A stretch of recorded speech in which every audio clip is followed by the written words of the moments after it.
Sir, आप अपनी film सवा सेर गेहूं के विषय में कुछ बताना चाहेंगे सर? हाँ, क्यों नहीं। सवा सेर गेहूं जो फिल्म एक है, ये जी एक गरीब किसान की कहानी है जी जो दो भाइयों के साथ रहते हैं, परिवार है उनका, बच्चे हैं। कुछ दिनों बाद दोनों भाई अलग अलग हो जाते हैं। तभी शंकर के यहाँ एक दिन बहुत अच्छे पंडित जी आते हैं। उनको कहते हैं कि आज हमको काशी पर जाना है, काशी धाम में जाना है। तो उनके यहाँ खाने को गेहूँ या आटा गेहूँ को नहीं होता है, तो वो अपने गांव के ही साहूकार विप्र जी के यहाँ से सवा सेर गेहूँ उधार मांग के ले आते हैं और उसके उपरांत वो उस आटे से या गेहूँ को पीसकर उनकी रोटी बनाकर उनको खिलाते हैं।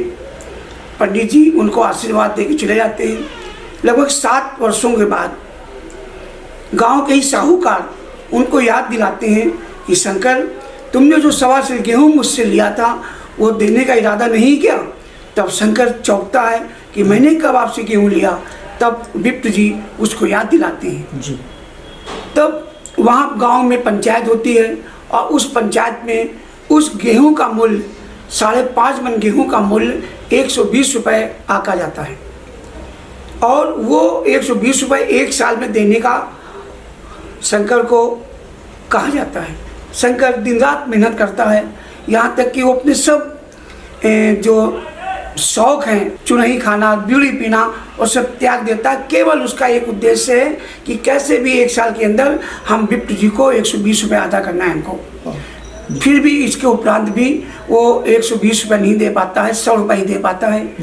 20 रुपये बाद उसको 100 रुपये देने के बाद विप्र जी के यहाँ 20 रुपये बाकी हो जाते हैं। फिर वो 20 रुपये भी देकर भूल जाता है।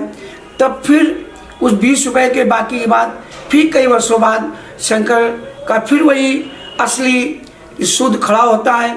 लेकिन अब शंकर बूढ़ा हो गया है, असहाय है, वो उस पैसे को चुका नहीं पाता है। शंकर को विप्र जी पकड़ लेते हैं, अपने यहाँ बंधुआ मजदूर बना लेते हैं और जीवन भर उससे अपने यहाँ काम कराते हैं। उसके उपरांत भी न चुका पाने के कारण उसके बेटे को पकड़ लेते हैं कि अपने बाप का कर्जा तुम चुकाओगे। ऐसी दर्दनाक और मार्मिक कहानी है जो आज के वर्तमान में जो साहूकारी प्रथा आज भी सर्व रूप से व्याप्त है, इस पर एक घोर प्रहार है। बिल्कुल सर, हिंदी साहित्य में दूसरे भी बहुत से कहानीकार आए हुए हैं, फिर भी आपने मुंशी प्रेमचंद जी को ही क्यों चुना?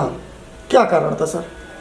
मुंशी प्रेमचंद जी को चुनने का एक और मतलब है, एक और हमारा उद्देश्य है कि उनकी कहानियाँ बहुत मार्मिक कहानियाँ होती हैं। घर परिवार के लोग बैठकर देख सकते हैं, उनकी कहानियों को पढ़ सकते हैं। और मैंने फिल्में बनाई हैं, तो हम फिल्म निर्माता, फिल्म प्रोड्यूसर, फिल्म राइटर और फिल्म गीतकार और अभिनेताओं का ये एक बहुत बड़ा फर्ज है कि अच्छी कहानियों पर अच्छा न्याय भी करें।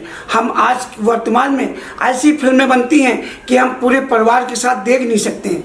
इसलिए मैंने इनकी कहानियों पर फिल्में बनाने का जो प्रण किया है, निश्चय किया है, आजीवन उन्हीं की कहानियों पर। हाँ, कभी कोई हमको ऐसी कोई और कहानी मिल गई कि हम दूसरे बनाएं तो बनाएंगे, अन्यथा हम उन्हीं की कहानियों पर ही फिल्म बनाएंगे। यही मेरा संकल्प है, यही मेरा निश्चय है। जी सर, बहुत अच्छी बात है सर।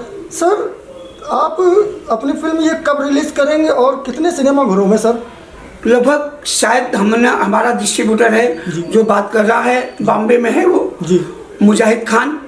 उसने लगभग 75 सिनेमा में बात की है और लगभग 4 फरवरी उसके हिसाब से तय हो रही है। अगर हमारे सिनेमा टाकीजें खाली होती हैं तो उसमें हम लोग उसमें प्रदर्शन कर सकेंगे।